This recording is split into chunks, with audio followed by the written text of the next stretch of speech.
बिहार में इसी साल विधानसभा के चुनाव होने हैं। ऐसे में सभी दलों ने बिहार चुनाव को लेकर अपनी ताकत को झोंकना शुरू कर दिया है।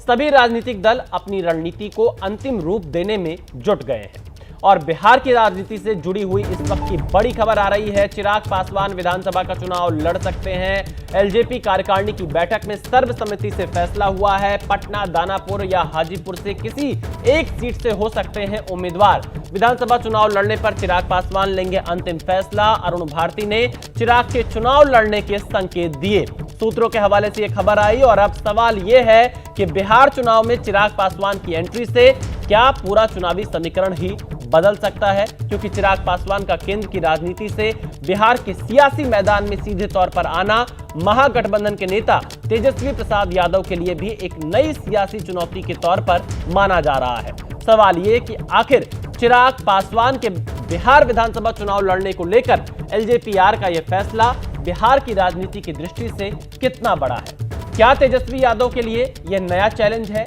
या मुख्यमंत्री नीतीश कुमार की नई सिरदर्दी? तो कई सारे सवाल इस फैसले के साथ खड़े हो रहे हैं। चिराग पासवान आखिरकार बिहार विधानसभा चुनाव क्यों लड़ना चाहते हैं? क्या चिराग पासवान अपनी पार्टी एलजेपीआर को बिहार विधानसभा चुनाव के बाद बिहार की सियासत में, खासतौर पर बिहार की सरकार में एक बड़ा रोल देखते हैं अपने लिए? आखिरकार चिराग पासवान इस वक्त क्या सोच रहे हैं, बड़ा सवाल यह है। और चिराग पासवान अगर विधानसभा का चुनाव लड़ेंगे तो क्या नीतीश कुमार या फिर बीजेपी के साथ कैसे इक्वेशंस रहते हैं और किस तरह से इस मामले को लेकर तमाम पार्टियां आगे बढ़ती हैं, यह भी देखना होगा। और क्या चिराग पासवान बिहार में कोई अपने लिए बड़े पद की भी उम्मीद पाले बैठे हैं? ऐसे बहुत सारे सवाल हैं जो इस खबर के साथ ही खड़े हो रहे हैं। 2 दिन पहले चिराग पासवान ने बिहार विधानसभा चुनाव लड़ने के संकेत दिए थे। बिहार के वैशाली में चिराग ने कहा था कि उनके चुनाव लड़ने से उनकी पार्टी और एनडीए दोनों को रणनीतिक फायदा हो सकता है। ये मैंने पूरी तरीके से पार्टी पे छोड़ रखा है। अगर पार्टी चाहेगी, और जब मैं कहता हूँ कि पार्टी चाहेगी तो छूटते ही ये प्रश्न दागा जाता है और कहा जाता है कि भैया आप ही तो पार्टी हैं, आप पार्टी के राष्ट्रीय अध्यक्ष हैं। ऐसे में पार्टी चाहेगी नहीं चाहेगी का क्या मतलब है? आप चाहेंगे तो ज़रूर आप लड़ेंगे, और ये सही भी है। अगर हम चाहेंगे तो हम चुनाव लड़ेंगे। पार्टी इस वक्त मंथन कर रही है, सर्वे कर रही है कि क्या मेरे चुनाव लड़ने से मेरी पार्टी, मेरे प्रत्याशियों को ज़्यादा लाभ होगा, गठबंधन को ज़्यादा लाभ होगा।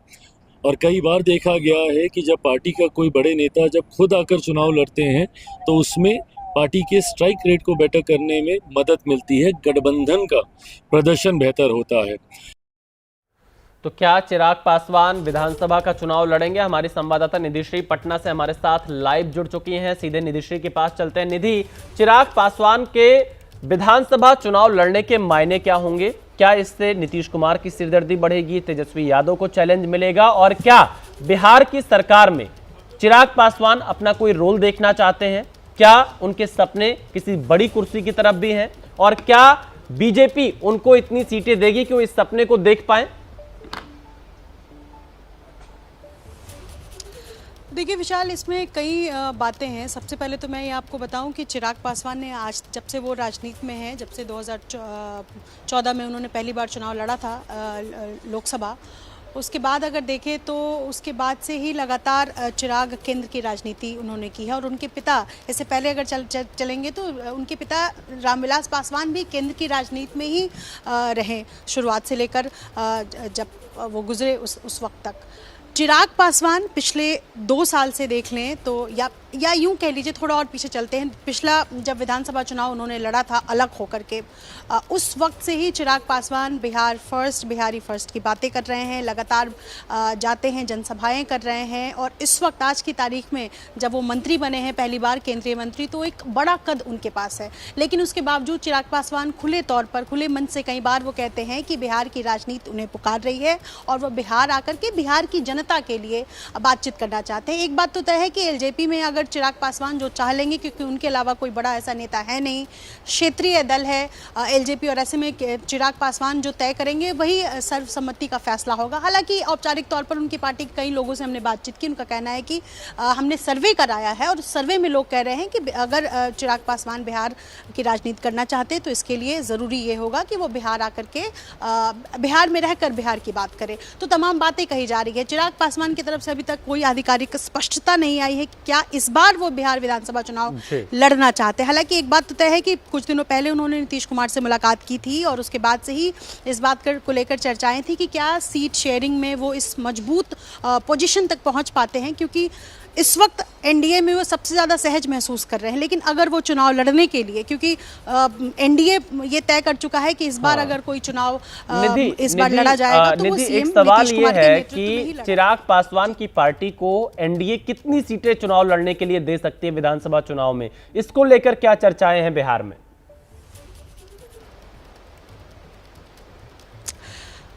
देखिए, पिछली बार अगर पिछले चुनाव की अगर बात कर ले इसके लिए 2020 विधानसभा चुनाव की, तो उस चुनाव में चिराग पासवान की पार्टी अलग होकर चुनाव लड़ी थी और एक सीट उनकी पार्टी से उनकी पार्टी ने जीत हासिल की थी। हालांकि वो भी बीजेपी के साथ हो लिए थे। लेकिन इस बार अगर देखा जाए तो चिराग पासवान और उनकी पार्टी की पूरी कोशिश है कि उनको ज़्यादा सीटें मिले, और वो ज़्यादा सीटें कितनी होगी ये तय होगा। हालांकि जो मेरी जानकारी है, चिराग पासवान की पार्टी जो है वो 15 से ज़्यादा सीटें मांग रही है।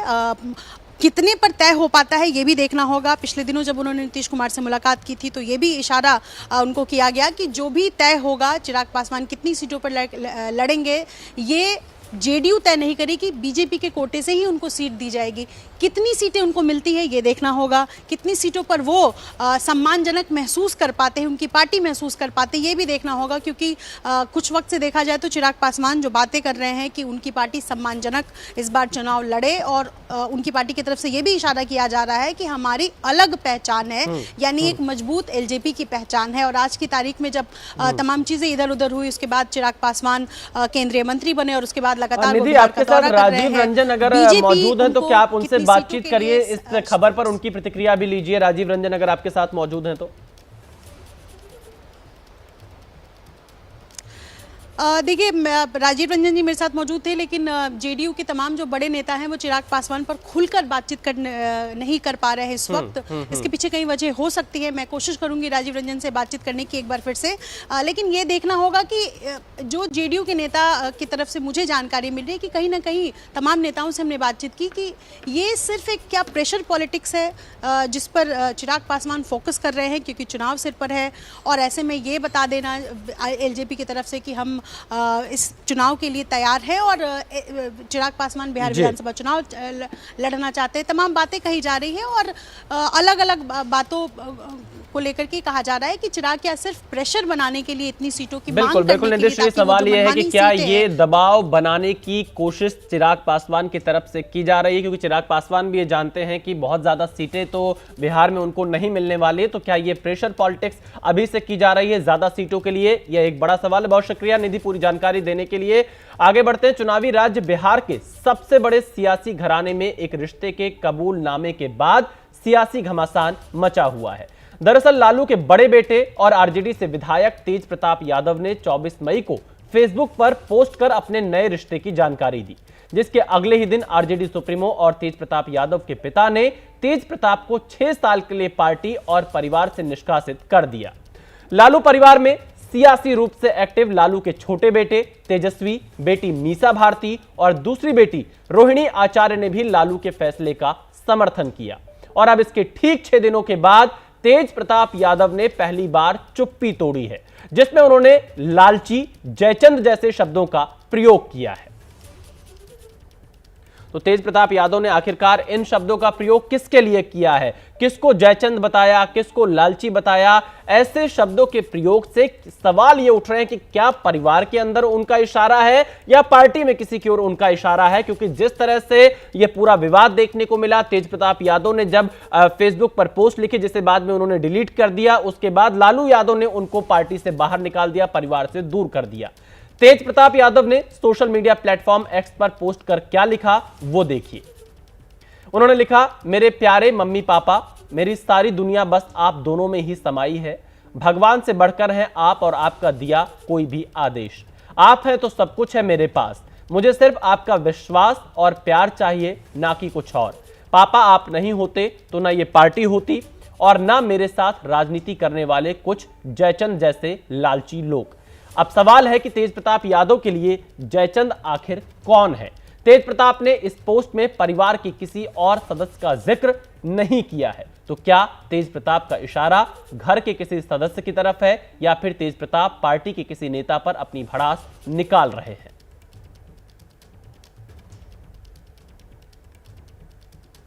तो तेज प्रताप यादव ने जो पोस्ट किया उसको पढ़कर यह लगता है कि आखिरकार उनके परिवार या पार्टी में कौन है। वहीं बीजेपी का कहना है कि लालू परिवार का अंदरूनी मामला है और इस मुद्दे पर लालू यादव ही जवाब दे सकते हैं। बात बिहार की करें तो तेज प्रताप यादव ने एक पोस्ट किया। उन्होंने पहले अपने माँ बाप को भगवान बताया, उसके साथ साथ उन्होंने ये भी कहा कि कुछ जयचंद जो हैं वो मेरे खिलाफ राजनीति कर रहे हैं पार्टी के अंदर। देखिए, ये लालू परिवार का अंदरूनी मामला है, हमें इस पर कुछ नहीं कहना है।